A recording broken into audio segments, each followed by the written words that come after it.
The Poison Dread by Bindu Madhav is a story of an awakened but suppressed Dalit consciousness and presents the angry voice against the upper caste domination and exploitation. It shows how education has empowered a new generation of Dalit to win their legitimate space in a caste-ridden society that continues to diminish them. Let's start audiobook The Poison Dread by Bindu Madhav. Don't do harsh thing like that, Anna. You can kick us if you like, but please don't starve us, Grandpa pleaded with tears in his eyes. But the stone-hearted Patel was not moved. We eventually finished the assigned job, yoked the bullocks, and moved them onto the threshing floor. But after we had toiled throughout the day, Babu Patel did not give Grandpa even a few measures of java. Grandpa was crestfallen, dejected as we left the threshing floor. However, Grandpa could not fail to notice the penworth's tail. Rinsed the piece of bread lay scarred on the ground in front of the oxen. It is rightly said that as the charmer was his eyes on the chapel, so does the mahar on stale bread. Files were serving over the mouldering crumbs, which had turned green and cold. Grandpa begged Babu Patel for the crumbs. The oxen seemed to have refused to eat them. They were smeared with dung and urine.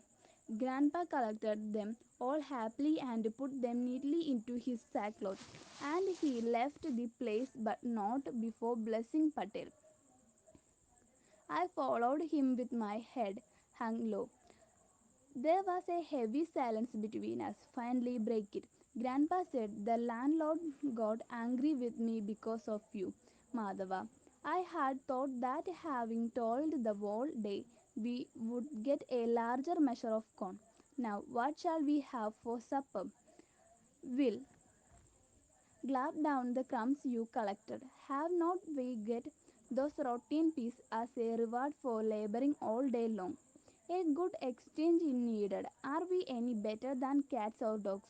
Throw a four crumbs at us a new. We are happy, I mocked.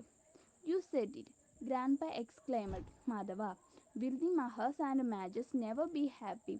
But a humiliating life we will. Do you think I feel happy about being oppressed by the landlords and the rest of the villagers? I too want to retaliate and heavy a good fight for the humiliations and injustice they have been piling upon us. But, my boy, I'm helpless. I see no end to this suffering, laminated Grandpa. But why should it go on? Even a lion locked in a cage all his life forgets how to hunt.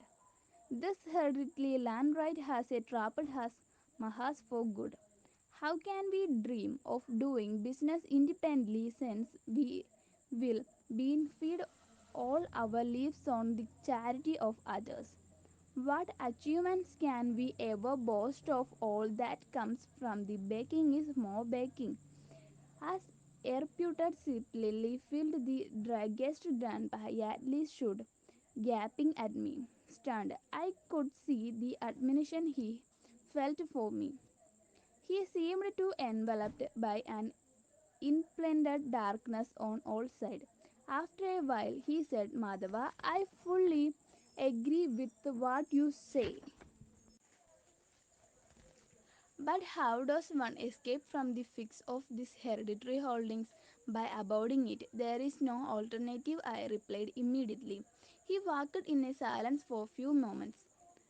He looked as if he were lost in deep thought. Suddenly he stopped and turning to me asked, how will the Maha suffers with abandon the land right? Thanks to we can at least get a thanks tail crumbs. Only this way can I approach the landlord and beg for bread as my right. But if that too is gone, what are we felt with them? When I said he should abandon the land right, I did not mean we should give up it literally. But we must stop begging under the pretext that we are getting our rightful share of the corn. And instead of enslaving ourselves to lifelong labor in exchange for the right, we must free ourselves from the land. We Mahas have been misled by the false notions of land right, taking its rightful favor of beg for bread as long as we will live. We forget all the while at the crumbs they we give make us a slave. I suddenly stopped talking was approached home. You're right, my boy. I'm convinced you are touched my heart, said Grandpa, and threw a few crumbs from his sack to the dog squatting opposite our house. Grandma came rushing out of house and stood at Grandpa. Have you gone mad? If you give all the food to the dogs, what shall we eat? She collected all the peas thrown before the dogs and cleaned the mud off them. She then mixed them with the dooli and cooked for supper. At night, everyone at home greedily hogged at the stuff. With that heavy meal, we fell asleep. The next morning, we woke up to sound of Grandpa writing the annoying like a poisoned dog. He was vomiting and pecking too. All the neighbors huddled together and started suggesting various type of remedies. I was sitting helpless by Grandpa's bed, confused. But when at that night, in But even at that time, in spirit of myself, I could visualize the entire predicament of the Mahakast. In those frenzy moments, I thought I saw the crumbling, middle-waved piece of bread slammed with a dung and urine taken from Babu Patil, cow's pen floating before my eyes. The share of corn which Grandpa away to his rightful dole from Babu Patil, I was convinced beyond doubt had caused the vomiting and dysentery. He seemed to have taken to hard fall episode at Patel threshing floor, sitting by the side of his bed shedding tears. I fell bendum and responded by mind was walling. In the meantime, my maternal had brought a doctor all the way from Sangli, examining Grandpa. The doctor asked, "What did he eat last night?" I went into the kitchen. They brought out the earthen pot in which the rind crumbs of bread mixed with a dooli had been cooked.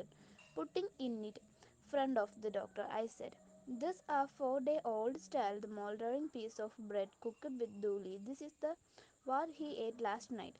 The doctor looked surprised. He has said, "That is it." The moody in the stuff created a toxin. That toxin must have caused his dysentery. It is serious case. Grandpa showed great amazement. He was lying in bed. What? You say the crumbs were turned it to poison? It was in fact poison. Poison bread. Really poison. Grandpa lost hope. The dysentery and the vomiting had almost killed him, and the doctor's diagnosis was the last straw. None of the medicines suggested by the doctor proved effective, and we became helpless. Seeing him agony, I broke down. I could barely speak to him. "Grandpa, Grandpa, please say something to me," I said. And starting wiping. Grandma was crying as well and angled to start sopping. Mustering all his strength and with treatment's willpower, Grandpa in a few words, "Madhava, don't weep, my boy. I'm an old thing now, and beginning so old. I may stop breathing any moment. What can I say to you now? I can only say, never depend on the age-old bread associated with our caste. Get as much education as you can. Take away this accursed bread from the mouth of the Mahas. This poisonous bread will finally kill the very humans of man." There he stopped abruptly, turned his face away and closed his eyes forever. Grandma was the first to react and broke into a loud wail. My auntie joined her soon. Everyone had joined in a deafening lantern. The ominous laughing too were making shrill and piercing note in the sky. I was numb. Everything felt numb. Amidst the commonisation, I could still hear Grandpa's last word. "This poisonous bread will finally kill the every humanness of man." The recollection of this word put out my soul at the loss of my beloved Aja. Instead, I was inflamed by overwhelming fury and discussed them at made we want to relate. And therefore, when it harvest time, everyone busy winnowing and sifting, the birds whirl in the sky. My heart blessed like a wondered bird's eye. Recall the beyond harvest to realize old now. But Grandpa's humility had the reverse effect on Babu Patil. I would turned more sarcastic. Don't give me that fine. You are no longer the Mahar Manx of the good old days to beg for your share of the corn. You are now Harijans. You have ever started claiming equality. So I was told, eating, drinking with us at the city hotels. So there remains absolute no difference between us does there. Now that you are a peace, tell me, why do you still beg for a share of the corn? And yet, I could see no adverse effect of Bapu's found on Grandpa. In fact, I discerned a sense of pride in him as he straightened himself and said, how could you say that, Anna? This Ethialia is certainly not one of the screaming equality. How can one, in that case, account for God's creating religion and the castes? Come on, don't you know that the rain, God got encouraged because you, the Mahas and Manx, uh, have professed religion and updoing caste have defended Lord Rithoba and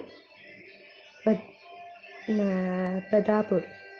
How else can you account for the drying up at the Chandrabhaga rivers? Babu Patil reasoned to justly his insults. Come harvest time, with everyone busy knowing and sitting, when the birds were in the sky, my head bleeds like a wounded bird. As I recall the bygone harvest of 12 years ago, when I had gone to meet my grandfather Etiali Elias at Kubat. As usual, Grandpa Etialia took me with him.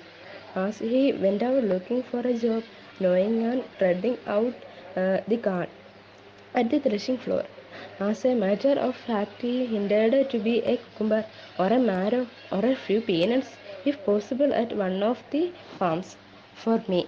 And by talking me along to assist him, he hoped to get a slightly larger share of corn and a few carts of jowar for us. We stopped for a threshing floor, there tidying a pile of deceived car of corn was Babu Patil. Grandpa approached Patil and saluted him with a johur. Is he knowing Grandpa's salute like a Swagari Maharajas? Babu Patil said coolly. What brings you there at such an early hour? Hope you have come here with your mind set on evil. For don't they say an encounter with a Mahar in the morning, and you are doomed for good. Grandpa displayed no reaction, no Babu Patil's insolence on the country. He meekly and with a almost respect said to Patil, Why? Why do you say that, Anna? I am your slave. I have come to you on purpose. On hearing of the operations at your threshing floor, my lord, we serve bread. Give and we find it a privilege to beg for our share of corn, master. I am your begging Mahar and feel proud to be so.